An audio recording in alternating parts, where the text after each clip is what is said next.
And welcome, everyone, to a very special March Madness chat. I'm Andy Katz, pleased to be joined by Butler's LaVall Jordan and Butler's Kamar Baldwin, a senior who had an exceptional career at Butler. And before we get to a couple of highlights here over the last couple of seasons, LaVall, I just want to get your perspective on what Kamar Baldwin meant to Butler University. Yeah, Andy, that's a lot in terms of Kamar's career and what he represented from his family and the Butler family.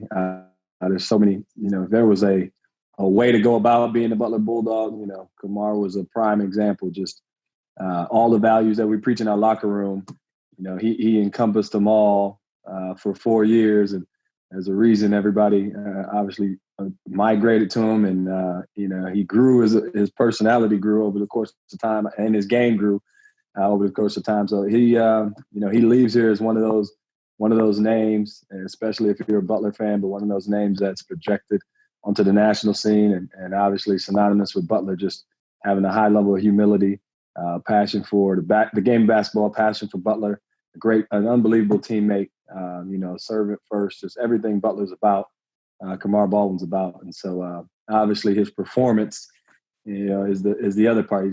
He'll be, top 5 all-time leading scorer and top 10 in steals and all the things that he did on the court as well. So you take those two and put it all together. He's a true student athlete, a Butler Bulldog through and through. Kamar, what did Butler mean to you?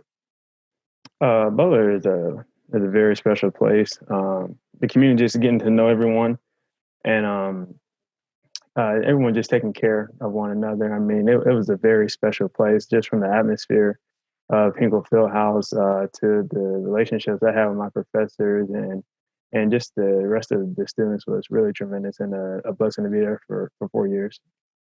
All right, so I want to go over a couple of highlights here because you were a highlight reel during your career. Let's go back, though, a couple of seasons to the NCAA tournament, game against Arkansas.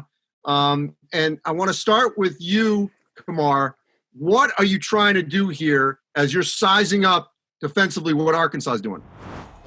Aaron Thompson, a great point guard. I got to play alongside him for 3 years. He was able to, just get our offense set and give me an open shot, with 2 seconds left on the shot clock.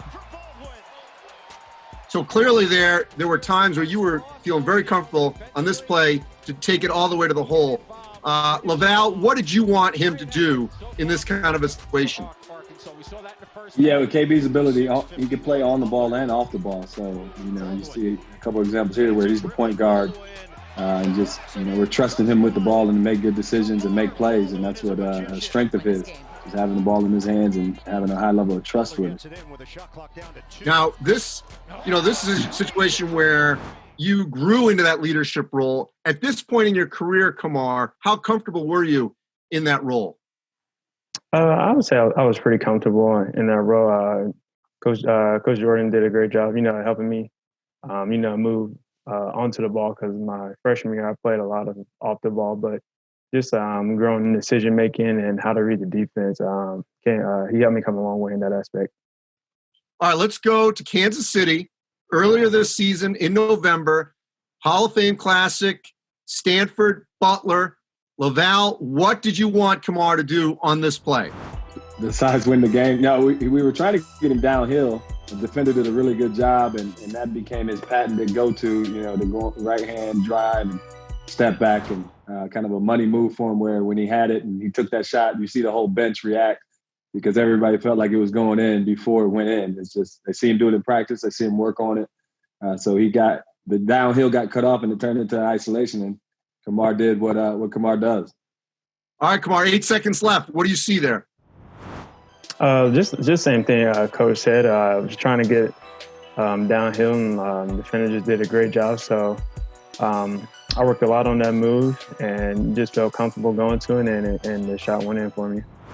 The defender comes up on you, yet it doesn't seem like you need much space, not visually, to knock a shot down like that. I mean, how much space do you even feel like you need to knock a shot like that?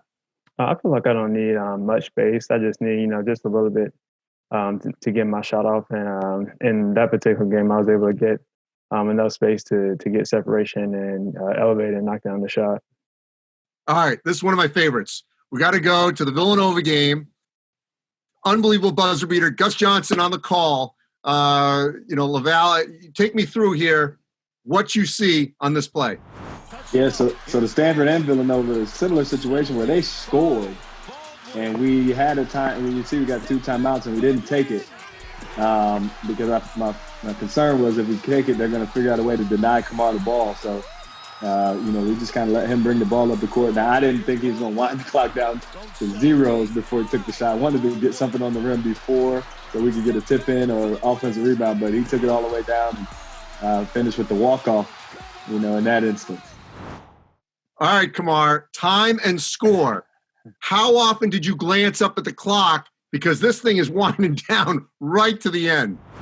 Yeah, you always have to pay attention to the clock because, obviously time is not on our side right now. But I actually wanted to go to the rim on this play, but Gillespie did a great job of, playing defense and making me take the jump shot. So I just took what he gave me and was able to knock it down. So LaVall, did you know that he actually initially wanted to take it to the hole rather than a step back? Well, if you look at that play, it's something that we did a lot. We ran a similar action at Georgetown, and both guys went with Kamar, and Sean McDermott was wide open, and he passed it to Sean for a big shot. This instance, they switched defenders. We had Bay on him, who's 6'7", and then Gillespie switches onto him. So, he felt comfortable being able to just kind of elevate and get that shot up over the top of him, which was it paid off, right? Like I said, I didn't know he was going to why. I asked him after the game, hey, could you have gotten that one off a little earlier? But he, obviously he said, I had it, coach. I had it the whole time. Yeah, you got to give Gillespie some credit. That shot was contested. He had the outstretched arm on you and forced you to even go a little bit further out for that shot. All right, here's the last one. Xavier. All right, take me through this one, LaVall, and then Kamar. Yeah, same situation where they scored and go up 2, and we're able to get Kamar the ball, and now it's win or go home, I guess. And it's a great screen there, and I think there was a little confusion on the switch, if they were switching, not switching, and that ended up being his spot. Getting to a spot on that right wing, and ball in his right hand.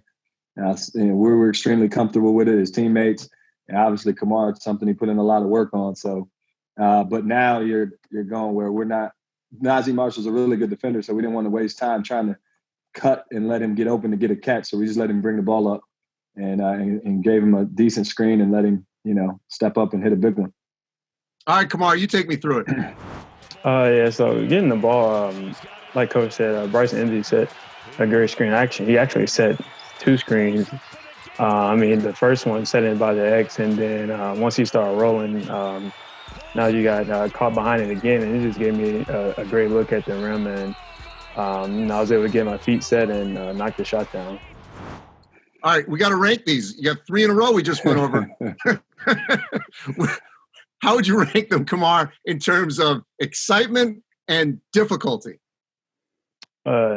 Excitement, I'd probably give the Villanova one. I have to go number 1 just because the great fans we have at Hinkle. It was a great game, and they showed up and cheered us on the entire night. 2 would probably go the Xavier one. Playing against your rival, it's always good to beat them any way you can. And then 3, Stanford. It was not necessarily exciting, but that was our first opportunity to win a championship, and we were able to do that. So it was a big moment for the whole team. LaVall, how do you get an encore from this? I don't know how you replace him after all that he delivered for you. What lessons do you hope your younger players can learn for the way in which Kamar handled those late game situations? Yeah, that's a great question, Andy. I think they can learn to put in the work to gain the confidence. For all of our young guys, for the guys coming back that were around Kamar every day.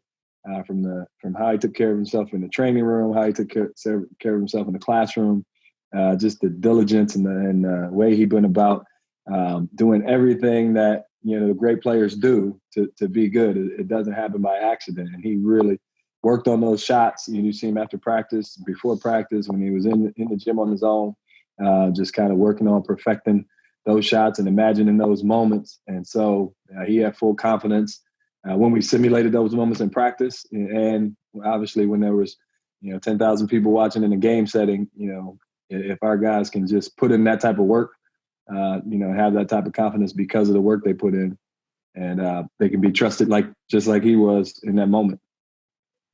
Well, LaVall Jordan and Kamar Baldwin, appreciate all those great memories we had this past season and your career, Kamar, at Butler, and for all of college basketball. We appreciate it. Stay safe, everyone. Thanks for watching. Thanks, Andy. Yeah, thank you.